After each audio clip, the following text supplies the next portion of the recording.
तो कैसे हो विद्यार्थियों, दीपक मैथवाला के डिजिटल प्लेटफॉर्म पर आपका स्वागत है। आज अपन पढ़ेंगे कक्षा 8 की गणित की किताब का चैप्टर थर्ड यानी कि चतुर्भुज। बताओ, इससे पहले की वीडियो मैंने सारी डाल दी है, तो पहले वो जाके देख लो। चैप्टर 1 और चैप्टर 2 की चतुर्भुजों की समझ। सुनो, ध्यान से सुना, चतुर्भुजों की समझ। अब देखो, चतुर चतुर्भुजों की समझ मतलब जो है चतुर्भुजों की समझ इस चैप्टर का नाम है। तो इसका मीन्स यही है कि इसमें चतुर्भुज ही चतुर्भुज आएंगे और अनेक प्रकार के आएंगे, ठीक है ना। जिसमें सबसे इंपॉर्टेंट है समांतर चतुर्भुज। उसको अपन एक अलग ही कंडीशन में पढ़ेंगे। पहले ये समझो कि चतुर्भुज होता क्या है, तो बताओ चतुर्भुज क्या होता है। ऐसी आकृति, कैसी आकृति, ऐसी आकृति जो चार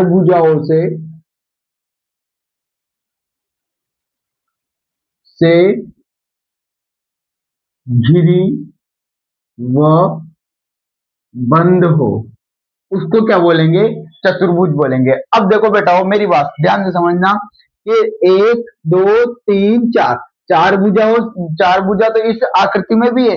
जो ये कुछ भी बन रहा हो इसमें भी है चार भुजा। तो पर मेरी बात सुनो बेटा, ये बताओ कि जो ये चार भुजाओं से मतलब बनी आकृति है, वो क्या बंद है क्या, बंद है क्या, बंद नहीं है ना। जब तक बंद नहीं होगी तो चतुर्भुज नहीं बनेगा। और क्या क्या होता है चतुर्भुज में, चार भुजाएं होती है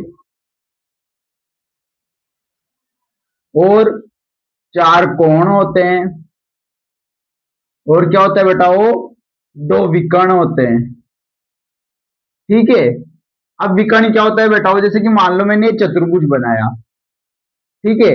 इसको नाम दे देते ए बी सी डी, चतुर्भुज नाम दे दिया। अब ऐसे कोणों से है ना, इस कोण से है ना लाइन खींचनी है मुझे। और जो इसके पड़ोसी कोण है ना, इनको टच भी मत करना, इनको जरा सा भी टच भी नहीं होना चाहिए। ऐसी लाइन खींचनी है। तो ऐसी लाइन कौन सी हो सकती है बेटा, वो ये वाली लाइन हो सकती है, ठीक है ना। देखो, इसके और इसके टच नहीं करी। अब इस वाले से भी खींचो, इस वाले से खींचेंगे तो ये हो सकती है। अब इसके और इसके टच नहीं करी, इन्हों को बोलते हैं बेटा विकर्ण। अब इस वाले से खींचो तो पहले से खींच रही है, इस वाले से खींचो तो पहले से खींच रही है। तो यहां तक समझ में आया।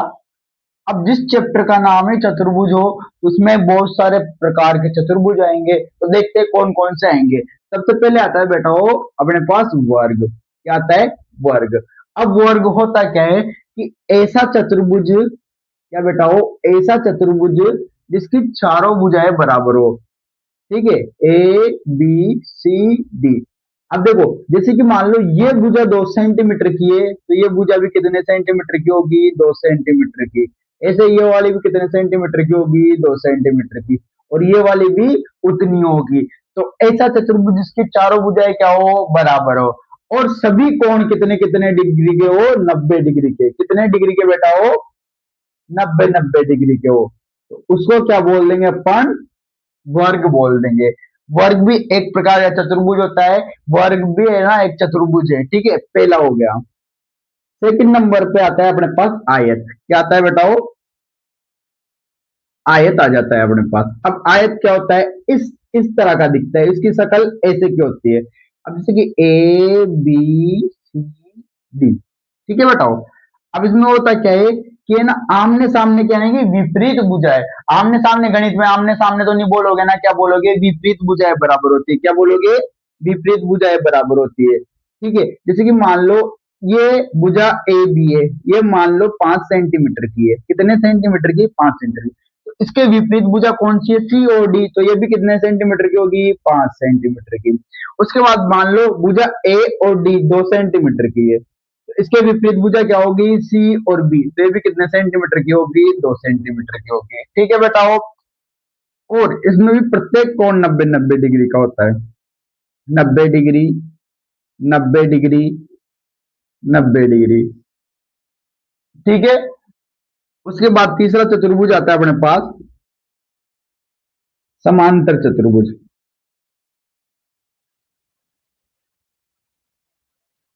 होता ही है बेटा समांतर चतुर्भुज होता आयत की तरह ही है, पर इसमें एक मतलब है ना, थोड़ा सा है ना झुका हुआ होता है, जिसके कारण इसको एक विशेष पहचान मिल जाती है। इसकी शक्ल बिल्कुल ऐसी दिखती है बेटा। इसको नाम दे दो ए बी सी डी। अब देखो समांतर, इसके नाम में छुपा हुआ है, समान का मतलब समान, समांतर को जब तोड़ेंगे तो समान प्लस अंतर, इसका मतलब इन भुजाओं को आगे कितना भी बढ़ाओ, इनों के बीच में जो गैप है ना बेटाओ, ये गैप अगर यहाँ 5 सेंटीमीटर का है, तो आगे कितना भी आगे बढ़ाओ, ये नहीं तो कभी काटेगी, नहीं कभी है ना दूर जाएगी, इनों के बीच जो गैप है वो समान अंतर में चलेगा। ठीक है, इसलिए इसका नाम क्या है बेटा, वो समांतर चतुर्भुज। क्या है इसका नाम? समांतर चतुर्भुज। तो इसकी क्या क्या खास बात हो जाती है, किसके है ना, आमने सामने की भुजा जो विपरीत भुजा होती है वो बराबर तो होती है, तो लिख देंगे अपन ए बी किसके बराबर है, डी और सी के। उसके बाद ए और डी किसके बराबर है, सी और बी के। और जो इसमें है ना दूसरी बात है वो कि ए बी समांतर भी, ये समांतर का निशान होता है, ध्यान रखना बेटा। समांतर भी, समांतर का मतलब मैंने अभी समझाया, एक बार फिर से समझा देता हूं। अगर इन रेखाओं को जो विपरीत भुजा है इन्हों को आगे बढ़ाएंगे तो ये कभी भी मिलेगी नहीं। जैसे कि ये विपरीत, ये इसके विपरीत भुजा ये वाली, तो इन्हों को भी आगे बढ़ाएंगे तो ये कभी नहीं मिलेगी, तो इन्हों को क्या बोलेंगे, समांतर। तो ए बी किसके समांतर है, सी और डी के, क्योंकि ये विपरीत है तो हो जाएगा सी और डी के। और ए और डी किसके समांतर है बेटाओ, बी और सी के, या फिर सी और बी कुछ भी लिख सकते हो। और इसमें सबसे इंपॉर्टेंट बात होती है बेटाओ कि जो ये विपरीत कोण होते हैं ना, आमने सामने के कोण, वो होते हैं बराबर। तो कोण ए बराबर कोण सी, और कोण डी बराबर कोण बी। ये बात जरूर ध्यान रखना बेटाओ। ठीक है, यहां तक समझ में आ रहा है क्या? अब आगे मैं इधर बता देता हूं, इसको थोड़ा समझने की कोशिश करना, कि जो चौथा चतुर्भुज आता है बेटाओ, वो आता है सम चतुर्भुज।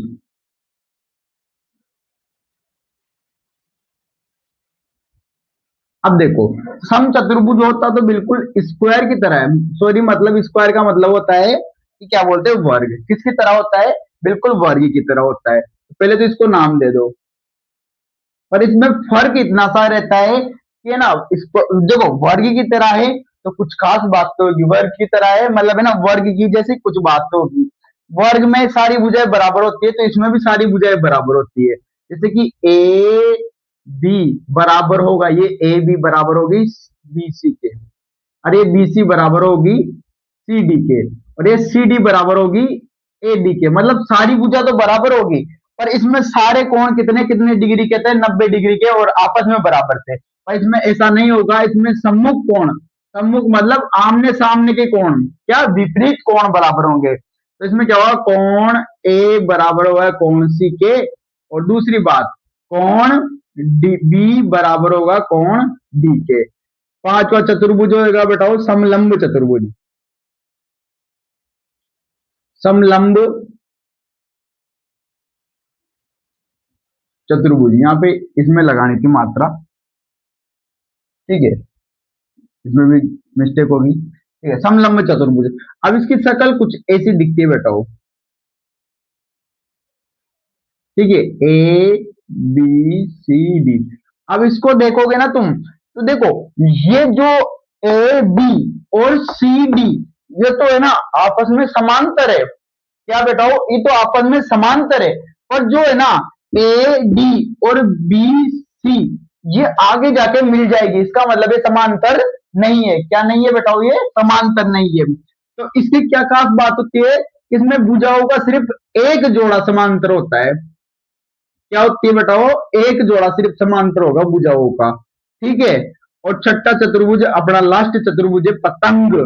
पतंग तो सबने देख रखी होगी ना, ए बी सी डी। इसमें क्या होता है कि आसन्न भुजा, अब ये नया शब्द आ गया तुम्हारे लिए, क्या आ गया? हाँ इधर बताता हूँ, आसन्न भुजा। आसन्न का सीधा सीधा मतलब समझो पड़ोसी भुजा, पड़ोसी भुजा, सॉरी गलत लिख गए, पड़ोसी पड़ोसी भुजा क्या होता है बताओ? पड़ोसी भुजा। अब पड़ोसी भुजा देखो, ये ए बी की पड़ोसी भुजा कौन सी? ये वाली। तो इसमें पड़ोसी भुजा होगी ना, जैसे कि ए बी की पड़ोसी कौन सी होगी? ए और डी। ये आपस में बराबर होगी। क्या होगी बेटाओ? बराबर होगी। और इस वाले की पड़ोसी भुजा कौन सी है? इस वाले की पड़ोसी भुजा जैसे कि है ना, ये हो गया सी और डी की पड़ोसी भुजा किसके बराबर होगी? बी और सी के। ये दोनों पड़ोस वाली भुजा बराबर होगी। दूसरी खास बात यह है कि इसमें है ना, सम्मुख कोण, विपरीत कोण, आमने सामने के कोण बराबर होते हैं। तो इसमें कोण ए बराबर होगा कोण सी के। दूसरी बात, कोण डी बराबर होगा कोण बी के। तो यहाँ पर तुम्हारे सारे चतुर्भुज खत्म होते हैं। और जो अपना समांतर चतुर्भुज है, ये बहुत ज्यादा इंपॉर्टेंट है, इस चैप्टर के लिए बहुत ज्यादा इंपॉर्टेंट है। इसको अच्छे से ध्यान में रखना। तो है ना, मतलब जो आपने जो अगली प्रश्नावलियां करोगे, एक्सरसाइज करोगे, उसमें बिल्कुल भी दिक्कत नहीं आएगी। अब ये 5 शब्द है जो आपके चैप्टर में बार बार आएंगे और आपको समझना इन्हों को बहुत जरूरी है। ठीक है, पहला शब्द है बहुभुज। ठीक है, बताओ ऐसी आकृति। अब बहुभुज क्या होता है? ऐसी आकृति जो एक से अधिक भुजाओं से बनी हो, वो बंद हो। मतलब इस आकृति में एक भुजा तो नहीं जाएगी, एक से अधिक यानी कि 2 चल जाएगी, 3 चल जाएगी, 2 मतलब एक के बाद कितनी भी चल जाएगी। अब मेरी बात सुनो, देखो ये एक भुजा है, तो इस दो भुजा ले लो तुम। अब 2 भुजाओं से आकृति तो बन गई, भुजा तो एक से ज्यादा हो गई। इसका मतलब ये बहुभुज की पालना कर रही है। पर ये साफ साफ बोल देता है कि ये ना बंद भी होनी चाहिए। क्या बताओ? एक से अधिक भुजा भी होनी चाहिए, बंद भी होनी चाहिए। अब 2 भुजाओं से बंद आकृति कैसे बनाओगे? इसको मान लो इधर ले जाओगे, इसके टच कराओगे, तो एक ही लाइन बन जाएगी, वापस एक में मिक्स हो जाएगी। इसलिए 2 भुजाओं से कभी बंद आकृति नहीं बनेगी। मिनिमम मिनिमम यानी कि कम से कम 3 भुजा होनी चाहिए, तो ये त्रिभुज बन जाएगा। क्या बन जाएगा? त्रिभुज। और इसी को क्या बोलेंगे?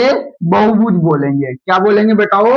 बहुभुज बोलेंगे। तो कौन सी आकृति जो एक से अधिक भुजाओं से बनी हो और बंद हो, इन्हों को हाईलाइट कर देता हूं मैं। ठीक है, अब दूसरी समबाहुभुज। बहुभुज समझ में आया? तो है ना, समबाहुभुज भी बहुत आसान है। तो इसके लिए भी देखो तुम, ऐसा बहुभुज जिसकी सभी भुजाएं एवं कोण बराबर हो। सभी भुजाएं और कोण बराबर होने चाहिए। क्या होने चाहिए? सभी भुजाएं और कोण बराबर होने चाहिए। तो क्या कहलाएगा? समबाहुभुज। जैसे कि मान लो मैं तुम्हें उदाहरण देता हूं वर्ग का। अभी अपन ने पढ़ा ना वर्ग, तो इसके सारे कोण के मतलब जो सारी भुजाएं है, ये चारों भुजाएं क्या है? बराबर थी। जैसे कि ये 2 सेंटीमीटर की थी, तो ये भी कितने सेंटीमीटर की? 2 सेंटीमीटर की। ये भी कितने सेंटीमीटर की? 2 सेंटीमीटर की। ये भी कितने सेंटीमीटर की? 2 सेंटीमीटर की। और इनके सभी कोण, सारे कोण कितने कितने डिग्री के थे बताओ? 90-90 डिग्री के। कितने कितने डिग्री के? 90-90 डिग्री के। तो ऐसी आकृति जिसमें सभी भुजाएं और कोण बराबर होनी चाहिए। ठीक है, आगे आ जाते हैं अपन विषम बहुभुज। ऐसा बहुभुज जिसकी एक भी भुजा एवं कोण भिन्न हो। अब देखो, सारे भुजा मान लो 10 भुजाओं वाला एक बहुभुज है, 9 तक सब कुछ सही चल रहा था, कोण भी सब बराबर निकल रहे थे, भुजा भी सब बराबर निकल रही थी। और 10वें वाले ने ना मक्कारी कर दी, और वो है ना थोड़ा सा छोटा बड़ा निकल गया। तो क्या हो गया बताओ? विषम बहुभुज। क्या हो गया? विषम बहुभुज। तो इसमें क्या ध्यान रखने वाली बात है कि एक भी भुजा एवं कोण भिन्न हो, तो अगर एक भी भुजा और कोण भिन्न हो गया तो क्या कहलाएगा? बहुभुज। जैसे कि मान लो ये मैंने आयत ले लिया, तो इसमें दो भुजा तो बराबर है, ये 2 भुजाएं बराबर है, पर ये आपस में सारी भुजाएं बराबर नहीं है। और कोण तो हालांकि बराबर ही है, पर ये देख लो, मान लो मैंने ऐसे का बना दिया, इसको ऐसे देखो, ऐसे का, उसमें ये कोण शायद बराबर हो, पर ये कोण ज्यादा बड़ा लग रहा है। तो ऐसे क्या आकृतियों को क्या बोलेंगे? विषम बहुभुज बोलेंगे। क्या बोलेंगे बेटाओ? विषम बहुभुज बोलेंगे। इन्हों को हटा देता हूं। आगे आते हैं अपन उत्तल बहुभुज पे। किस पे आते हैं? उत्तल बहुभुज पे। अब देखो, ऐसा बहुभुज जिसके सभी विकर्ण, अभी मैंने थोड़ी देर पहले विकर्ण के बारे में बताया, विकर्ण क्या होता है। तो सभी विकर्ण अंदर हो, अंदर एवं प्रत्येक कोण 180 डिग्री का होना चाहिए। अब देखो, ये मैंने चतुर्भुज बनाया, अब इसमें मैंने विकर्ण डालना शुरू किया, तो इसके सभी विकर्ण अंदर आ रहे हैं। मान लो मैंने ये पंचभुज बनाया, तो इसके सभी विकर्ण अंदर आ रहे हैं, अरे आ रहे नहीं आ रहे, बताओ। अंदर आ रहे हैं ना, सॉरी, ये तो विकर्ण ही नहीं है इसका। एक बार दोबारा बना देता हूं मैं।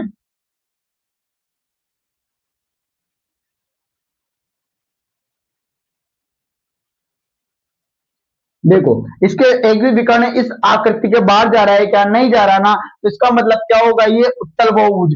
और इसके ये अंदर के जो कोण है ना बेटाओ, ये कोण देखो, ये सारे 180 डिग्री से कम के, सारे 180 से, क्योंकि 180 डिग्री के लिए बिल्कुल सीधा होना, सीधे से बड़ा होना चाहिए, ऐसे झुका हुआ होना चाहिए, मतलब सीधे से थोड़ा सा बड़ा होना चाहिए। ये सीधा है, अगर इससे ये इधर की ओर आता ना, तो ये 180 डिग्री से बड़ा हो जाता।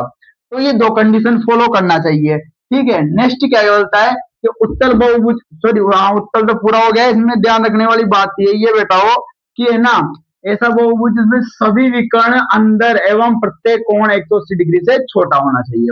अवतल बहुभुज बिल्कुल इसका उल्टा, ऐसा बहुभुज जिसका यदि एक भी विकर्ण बाहर हो एवं एक भी कोण 180 डिग्री से बड़ा हो।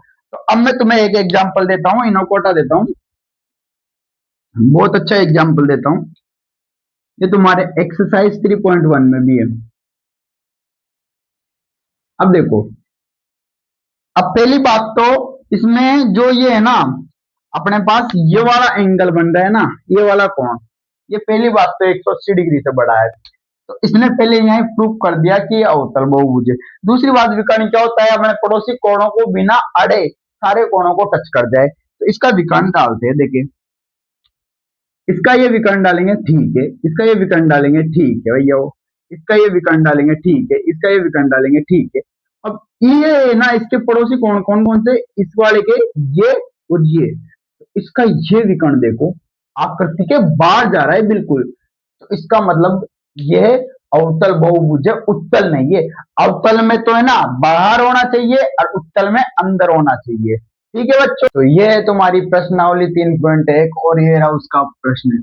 यहाँ पर कुछ आकृतियां दी गई है। हाँ, तो इसमें है ना 1 2 3 4 8 आकृतियां दी गई है। तो आगे प्रश्न क्या कहता है कि प्रत्येक का वर्गीकरण निम्नलिखित के आधार पर कीजिए। मतलब नीचे दिया है साधारण वक्र, साधारण बंद वक्र, बहुभुज, उत्तल बहुभुज, अवतल बहुभुज। मतलब इसमें ये जो आकृतियां है ना, इनों में से कौन कौन सा इनों का प्रकार है ये बताना है। तो सबसे पहले आता है बेटाओ, यहाँ पे लिख रहा हूं इसका आंसर, आंसर लिख रहा हूं साधारण वक्र। अब देखो, इस शब्द को समझो, साधारण वक्र क्या होता है। तो बेटा, ऐसी आकृति जब मैंने उसको बनाना शुरू कर दिया ना, तो मेरा पेन कहीं भी नहीं उठना चाहिए। जैसे कि मैंने बना दिया बना दिया, बना रहा हूँ, तो मेरा पेन कहीं भी नहीं उठाना, तो ये साधारण वक्र है। अब मान लो मैंने इसको है ना ऐसे बनाया, ऐसे बनाया, और एक चतुर्भुज बनाया, तो इसमें मुझे पेन उठाना पड़ा। अच्छा मेरी बात सुनो, एक और बता देता हूँ, जैसे कि मान लो आ, ये बनाया, तो मैंने ये पेन नहीं उठा मेरा, तो ये भी साधारण वक्र, बंद मतलब साधारण वक्र है। ठीक है ना। अब मान लो मैंने इसको ऐसे बनाया, और फिर है ना ऐसे बना के ऐसे कर दिया, या फिर मुझे ऐसे बना दिया, कुछ भी बना दिया, तो जहां तक मेरा पेन नहीं उठेगा वहां तक साधारण वक्र रहेगा। ठीक है, तो साधारण वक्र देखो, अब इसको मैं यहां से बनाना शुरू करता हूं, तो ये आराम से बिना पेन उठाए बन सकता है। ठीक है, तो ये पहली आकृति क्या आ गई, साधारण वक्र। ठीक है, दूसरी को भी मैं बना सकता हूं, तो दूसरी भी आ गई। अच्छा, जब मैं तीसरी को बनाऊंगा ना, तो यहाँ देखो, ये तीसरी बनाई, अब मुझे ना यहाँ पे पेन उठाना ही पड़ेगा इसके ऊपर, ये दूसरा वक्र बनाने के लिए, तो ये इसमें नहीं आएगी। ठीक है, वैसे क्रॉस लगाना सही नहीं है, क्योंकि बाकी सारे के साथ भी नहीं है करना है अभी, तो इसको बैठा देते हैं। ठीक है, उसके बाद देखो, अब तुम है ना बहुत से विद्यार्थी है ना ऐसे स्टार बना देते हैं बिना पेन उठाए, और बेटाओ ये चीज कोई ऐसे बनाई नहीं जाती। इसमें देखो 1 2 3 4 5, पांच तो त्रिभुज है, और एक ये पंचभुज है। इसका मतलब पहले तो ये त्रिभुज बनाए गए होंगे, ऐसे कैसे भी करके ये त्रिभुज बनाए गए होंगे पहले तो। ठीक है, अब फिर उसके बाद है ना ये पंचभुज बनाया गया होगा। ये अपन बनाते हैं ना जो अलग तरीके से, पर इसमें है ना देखो, एक कोई भी वक्र हो, पर है ना वो एक साथ बनाया जाता है। अब ये एक साथ कोई एक चीज नहीं है, ये है ना 5 6 चीजों का मतलब एक मिश्रित आकृति है। तो ये बंद वक्र मतलब साधारण वक्र में नहीं आएगी। ठीक है, उसके बाद इसको भी आराम से बना सकते हैं, ऐसे करके तो ये भी हो जाएगी, 5 भी हो जाएगी,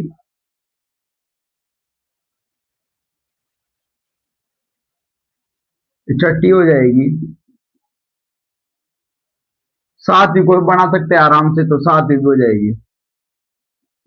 अब देखो 8वीं है, 8वीं को मैं ऐसे बनाऊंगा, फिर ऐसे बनाऊंगा, फिर ऐसा बनाऊंगा, इसका मतलब पेन उठाना पड़ रहा है, तो उठाना पड़ रहा है, तो ये बंद वक्र में नहीं आएगा। अच्छा मेरी बात सुनो, साधारण बंद वक्र, अब इसका यहाँ पे भी इसका भी आंसर देख लेते हैं। देखो साधारण बंद वक्र मतलब, देखो मैंने वक्र बनाना शुरू किया तो ये भी वक्र है, क्योंकि मैंने यहाँ पे किसमें मतलब है ना, इसमें है ना कहाँ पे भी पेन नहीं उठाया, पर ये खुला हुआ है। अब मुझे ऐसा बनाना है, ऐसा बनाना है, कैसा भी बनाओ, पेन भी नहीं उठना चाहिए और खुला भी नहीं होना चाहिए। तो ये भी बंद है, ये भी बंद है, ये तो है ही नहीं, ये भी वक्र है ही नहीं। ठीक है, ये भी बंद है, ये भी बंद है, ये भी बंद है, और ये वक्र है ही नहीं। तो जो इसमें आए ना, देखो पहला पहला भी बंद है, ठीक है, उसके बाद दूसरा दूसरा भी बंद है। अच्छा तीसरी तो है ही नहीं, चौथी भी है ही नहीं, पांचवा पांचवा भी बंद है। ठीक है, ये छठा है, तो छठा भी बंद है। अच्छा सातवां भी बंद है। ठीक है, अब देखो तीसरा है बहुभुज, क्या होता है, मिट गया, थोड़ा सा सही कर देता हूं मैं। बहुभुज, अब बहुभुज होता क्या है, देखो पहले इस बात को समझो, बहुभुज मैंने बता रखा है कि है ना, बहुभुज में होती है बेटा हमारे पास भुजा, क्या होती है, भुजा होती है। अब भुजा कैसे, जैसे कि मान लो मैंने ये बनाया, त्रिभुज बनाया, तो इसमें 3 भुजा है, ऐसे सीधी होती है ना, उसको भुजा बोलते हैं। ऐसे कर्व आ जाता है ना, वो भुजा नहीं होती। तो बहुभुज में क्या होती है, भुजा। अब देखो इसमें है ना, ये इसमें भी भुजा है, तो ये भी बहुभुज, तो पहला बहुभुज हो जाएगा, दूसरे में भी भुजा है तो दूसरा बहुभुज हो जाएगा। और सुनो, अब देखो इसमें भुजा नहीं है तो ये बहुभुज नहीं होगा। अब तुम बोलोगे कि इसमें तो भुजा है, पर बहुत से लोग इसको बताते हैं कि ये बहुभुज है, पर बहुत से लोग नहीं बताते इसको बहुभुज, मतलब कंफ्यूजन है। पर मेरी बात मानो तो बताओ, ये एक आकृति नहीं है, ये एक बहुभुज नहीं है, 5 आकृतियों से मिलकर बना हुआ है, इसलिए ये बहुभुज में नहीं आएगा। इसमें भी कर्व आ रहा है तो ये भी बहुभुज नहीं होगा, इसमें भी आ रहा है, इसमें भी आ रहा है, और इसमें भी आ रहा है, तो ये सारे बहुभुज नहीं होंगे। बहुभुज केवल कौन कौन से होंगे, पहले और दूसरे। अब उसके बाद देखो उत्तल बहुभुज, मैंने अच्छे से बताया था तुम्हें कि उत्तल बहुभुज क्या होता है, कि ऐसा बहुभुज जिसका विकर्ण सारे अंदर हो और कोण 180 डिग्री से छोटा हो। तो इन दोनों को देख लेते हैं, अच्छे से देखते हैं इन दोनों को। भाई देखो अपन को क्या बताना है, उत्तल बहुभुज, अवतल बहुभुज। तो इसमें शब्द आ रहा है पीछे एक बहुभुज, तो जो बहुभुज होगा वही उत्तल और अवतल कहलाएगा। तो बहुभुज तो ये दोनों ही निकले, तो इन दोनों में से अपन को बताना है कि कौन सा क्या क्या है। ठीक है ना, क्योंकि बारिश बाकी सारे तो बहुभुज है ही नहीं। तो इधर देखो, अब सबसे पहली बात तो इसमें है ना, ये अंदर की ओर मुड़े हुए हैं, मतलब बाहर की ओर कोण निकल रहे हैं, इसका मतलब है सारे 180 डिग्री से छोटे हैं। अच्छा इसके विकर्ण डालो, ये विकर्ण डाल दिया, ये विकर्ण डाल दिया, ये सारे कहा है अंदर, तो अंदर है तो एक दूसरा वाला आ जाएगा उत्तल की ओर। ठीक है ना, अब इसमें सारे कोण तो 180 डिग्री से छोटे हैं, पर ये वाला कोण अंदर की ओर निकला हुआ है, इसका मतलब बड़ा है, और इसका ये वाला विकर्ण भी बाहर की ओर है, इसका मतलब ये पहला वाला किसमें आ जाएगा, अवतल बहुभुज में। तो यहाँ पर तुम्हारा पहला क्वेश्चन समाप्त होता है। प्रश्न नंबर 2, समबहुभुज क्या है। तो बेटा मैंने जब तुम्हें इंट्रोडक्शन पढ़ाया था अभी, तो उसमें बताया था समबहुभुज क्या था। तो परिभाषा लिखनी, ज्यादा कुछ नहीं करना, कि ऐसा बहुभुज, ऐसा बहुभुज जिसकी प्रत्येक भुजा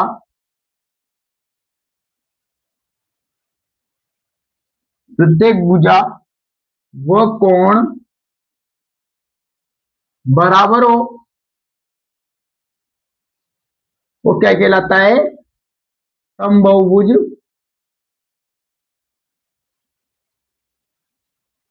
कहलाता है। ठीक है, मैंने परिभाषा बताई थी, समझा भी दिया था। अब उसके बाद आ जाते बेटाओ कि एक समबहुभुज का नाम बताइए जिसमें 3 भुजा हो, 4 भुजा हो, 6 भुजा हो। अब देखो 3 भुजाओं से बनी आकृति को क्या बोलते हैं, त्रिभुज बोलते हैं। क्या बोलते हैं, त्रिभुज बोलते हैं। पर अपन को ऐसी बतानी है जिसकी सारी भुजाएं, ऐसा त्रिभुज बताना है जिसकी सारी भुजाएं बराबर हो। तो वो होता है बेटाओ समबाहु त्रिभुज। क्या होता है? समबाहु त्रिभुज। आपने बचपन में पढ़ा होगा समबाहु त्रिभुज की तीनों भुजाएं बराबर होती है और तीनों कोण बराबर होते हैं। उसके बाद चार भुजाओं से आप, चार भुजाएं तो अपन पढ़ ही रहे, चतुर्भुजी नाम है चैप्टर का नाम। तो देखो चतुर्भुज 6 प्रकार के पढ़े अपन ने, बहुत से प्रकार के आ गए अपने पास, ऐसे का आ गया, कोई आधा टेढ़ा आ गया, कैसे भी आ गया। पर अपन को कौन सा बताना है? समबाहुभुज बताना है, यानी कि सारी भुजाएं बराबर हो। तो दो चतुर्भुज पढ़े थे अपन ने, एक तो वर्ग पढ़ा था, एक सम चतुर्भुज पढ़ा था, जिसमें सारी भुजाएं बराबर आई थी। पर इसकी परिभाषा में कोण भी क्या होने चाहिए? बराबर। पर इसमें तो आमने सामने कोण बराबर थे, सारे कोण बराबर नहीं थे। तो सारे कोण किसमें बराबर थे? सिर्फ वर्ग में बराबर थे। किसमें बराबर थे बेटाओ? वर्ग में। तो इसका आंसर हो जाएगा वर्ग। अब 6 भुजाओं वाला क्या कहलाता है? वो कहलाता है सम षडभुज। ठीक है, 6 भुजा वाले है ना, सम सम बहुभुज को सम षडभुज बोलते हैं। ठीक है, तो यहाँ पर तुम्हारी है ना इंट्रोडक्शन और 3.1 समाप्त होती है। अगर मेरी वीडियो पसंद आ रही है तो लाइक करो, सब्सक्राइब करो, अपने कमजोर दोस्तों को शेयर करो। और यदि तुमने चैप्टर 2 की जो अपने पास था, क्या बोलते हैं उसको, रैखिक समीकरण वाला, और चैप्टर 1 जो परिमेय संख्या वाला था, उसकी वीडियो नहीं देखी है तो मेरे इसी चैनल पर है, उसको भी जाके देखो। धन्यवाद।